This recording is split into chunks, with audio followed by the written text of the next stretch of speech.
Here come the Martians. And I wouldn't be surprised if they're riding on their Martian bike. And we have to find out right now, what kind of flavor do these Martians like? I was thinking about not vlogging this week, but then, you know what? I'm constantly thinking, and I'm constantly having things to talk to the camera about, so might as well just do it, you know? So usually when I'm working at home, I like to put on people's vlogs. And in moments like these, I kind of, I just naturally like react to them. And I think it's kind of cool because I'm watching, well, I'm not watching, I'm just playing one of Elena vlogs in, New York a couple of months ago. And I can't remember his name, but at the time she was dating somebody. And according to her like newest Q&A, her relationship status has shifted to it's complicated. And all of a sudden I just felt so bitter about it. Like I felt bitter for her. And it's funny because I feel like I'm usually very carefree. Like I'm very chill about everything. I don't react to a lot of things. Or I've trained myself not to react to things because I've had anger issues in the past. I'm trying to work on anger issues and to be more patient and all that stuff. So I try not to react to things. But all of a sudden, like I feel so bitter, and especially since I've been going through a healing process since a breakup like 2 months ago.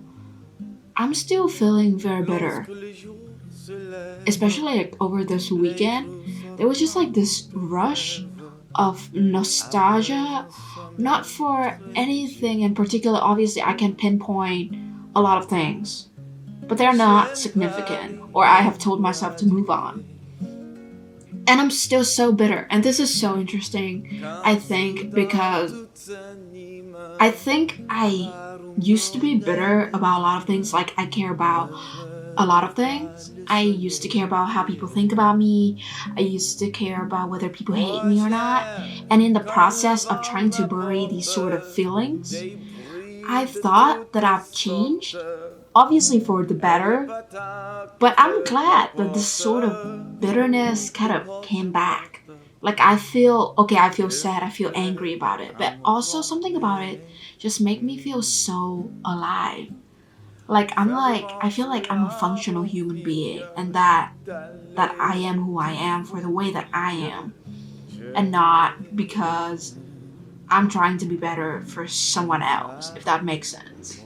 And so while I do hate feeling bitter, because I feel like it does not necessarily contribute to my character development, and it's definitely taking away my energy and a lot within my own, thought process. I'm happy that they're here, but I hope to go away soon. So that's my own 2 cents on bitterness, raw emotions. More than a year ago, oh my god, like I feel like it was yesterday, I made a video where I ranted about all of my favorite YouTubers since I was in 8th grade. And I feel like I should probably update y'all on like who I'm following these days, because obviously I keep discovering new people, I keep watching new content. One of the new YouTubers that I've been watching for the past couple of months, I think, has been Nathaniel Drew. He comes from either Washington or Portland. His parents migrated from Argentina, so he talks a lot about his, second generation migration life. And he's been like moving around a lot, trying to feel out whether this community is bringing him, the creative drive that he needs. And recently he made a video about his reflection on like 1 million subscribers, and it was very thoughtful. Obviously, I feel like all of his videos are so thoughtful, but this one specifically talks about how you cannot write your own story because your cards have already been dealt. And this hits hard. This is really close to home because I do also believe that you have your own destiny. Like I believe in destiny. I believe that somebody has already written the story for you, and that your role in this world is just to simply go along with it, to like trust the process and manifest it in a way that it is put out for you. But he also said that even though you cannot be the writer of your own story, you can choose to be the narrator of your own story. So you can choose how to tell it. You can choose the way you demonstrate it. And I think that's so important because even though your story is written out, you are the one that's living that story and you're the one that are taking the lessons out of it. Things are put in place for you to learn.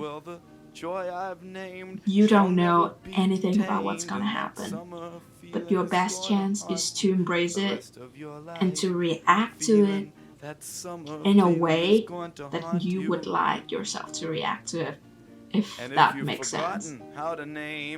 Because nobody is going to write out what your reactions are going to be. And so you have the opportunity to embrace this freedom of reaction for yourself. And I think that is a beautiful thing. I also have been toying a lot with this idea of finding a community in which I can best thrive in. This is not any new concept. I'm just putting it out there right now.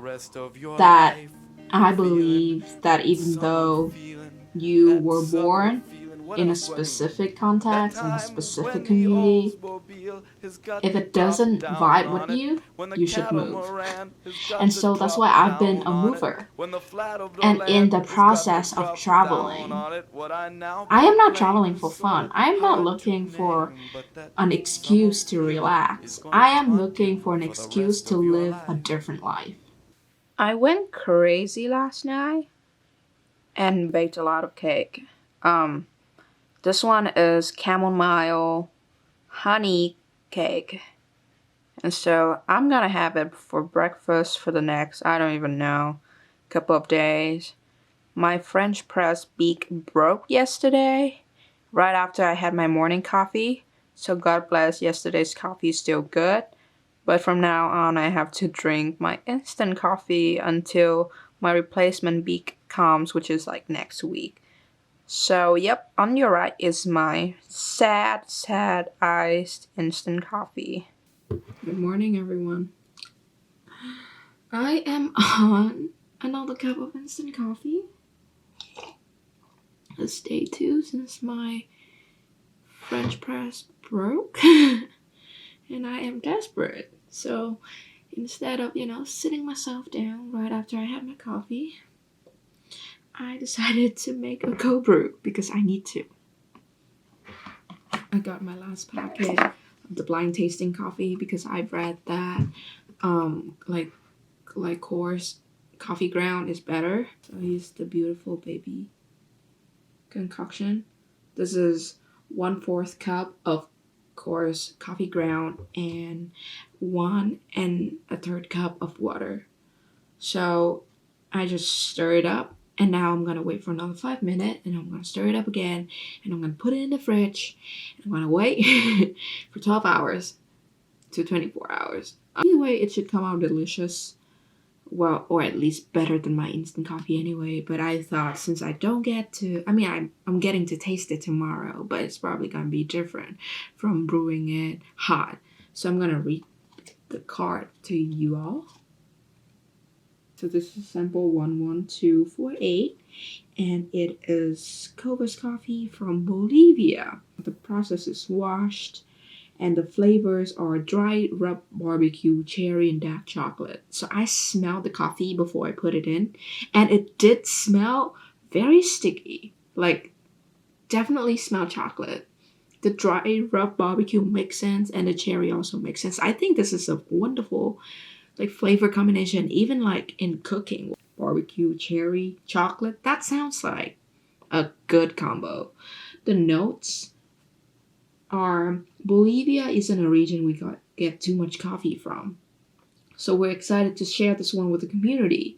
There's a unique mix of flavors here with the dominant flavors of dry rub barbecue. I'm so excited for me to taste it, just me. I'm sorry.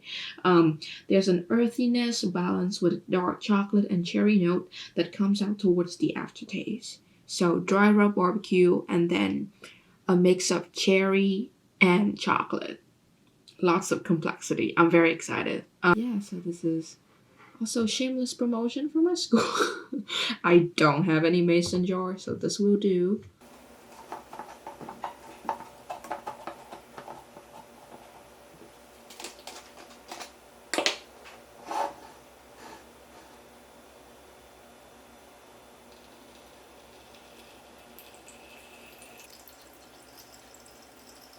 Now that I have diluted my coffee concentrate, look at how much coffee I made over the past 24 hours.